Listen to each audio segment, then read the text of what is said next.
গাড়ি ভাত খেয়েছে? হ্যাঁ, আমার কাছ থেকে 10 টাকা নিয়েছে। এই ডিম বিক্রি করছিলাম 10 টাকা দিয়ে, ফুলুলি কিনে এনেছে 5 টাকার। কিনে এনে ভাতটা করে ভাত খেয়েছে। 5 টাকার স্বামী মালিয়ে ইয়ে করেছে, মুড়ি কিনে এনেছে, এনে তরকারি দিয়ে খেয়েছে। এই 4 টাকার মুড়ি এনে খেয়ে 3 টাকার মুড়ি এনেই খেয়েছে। তুই ডাল দিবি আরে? ডাল টক হয় না। হালকা দেখ, হ্যাঁ একটু ভাত তুলে না। ভাত তুলে নেবো? টক হয় না, হালকা তুমি টক। ভাত নেবে? না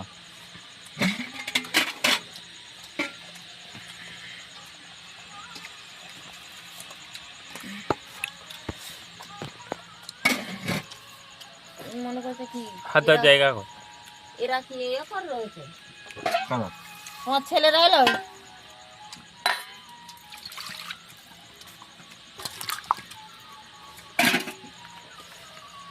কি করে রয়েছে ছেলেরা? শুইকে রয়েছে। এরা মুড়ি কিনে সব তরকারি দিয়ে খেয়ে বুঝলো না? ভাত খেয়ে ও খেয়ে জিজ্ঞেস করো না, সামনে বলছি। ডাল দেবেন তো শুনছিল, দেখ নিশ্চয়ই শুনলি দিয়ে দেখ।